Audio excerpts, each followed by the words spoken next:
The Lives of the Saints by Father Alban Butler, April 6th, 120 Martyrs of Hadiab or Hadiabina in Persia, A.D. 345. In the 5th year of our persecution, say the Acts, Sapor being at Seleucia, caused to be apprehended in the neighboring places 120 Christians, of which 9 were virgins, consecrated to God. The others were priests, deacons, or of the inferior clergy. They lay 6 months in filthy, stinking dungeons till the end of winter, during all which space Jazdunda, a very rich, virtuous lady of Arbela, the capital city of Hadiabena, supported them by her charities, not admitting of a partner in that good work. During this interval they were often tortured, but always courageously answered the president that they would never adore the Son, a mere creature for God, and begged he would finish speedily their triumph by death, which would free them from dangers and insults. Jazdunda, hearing from the court one day that they were to suffer the next morning, flew to the prison, gave to every one of them a fine white long robe as to chosen spouses of the heavenly bridegroom, prepared for them a sumptuous supper, served and waited on them herself at table, gave them wholesome exhortations, and read the Holy Scriptures to them. They were surprised at her behavior, but could not prevail on her to tell them the reason.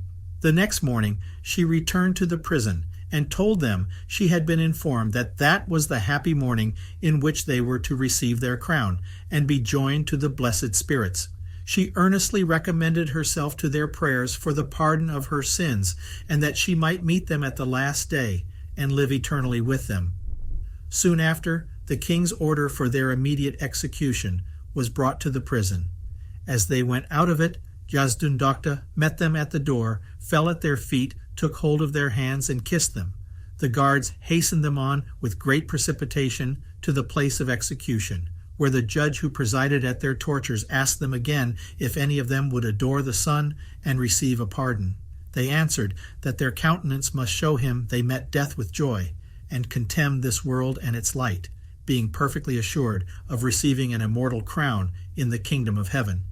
He then dictated the sentence of death, whereupon their heads were struck off. Jazdunda, in the dusk of the evening, brought out of the city 2 undertakers or embalmers for each body, caused them to wrap the bodies in fine linen, and carry them in coffins, for fear of the Magians, to a place at a considerable distance from the town.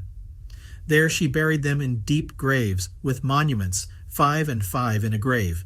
They were of the province called Hadiabena, which contained the greatest part of the ancient Assyria, and was in a manner peopled by Christians. Helena, queen of the Hadiabenians, seems to have embraced Christianity in the 2nd century. Her son Izates and his successors much promoted the faith, so that Sozomen says the country was almost entirely Christian. These 120 martyrs suffered at Seleucia in the year of Christ 345 of King Sapor the 36th, and the 6th of his great persecution, on the 6th day of the moon of April, which was the 21st of that month. They are mentioned in the Roman Martyrology on the 6th.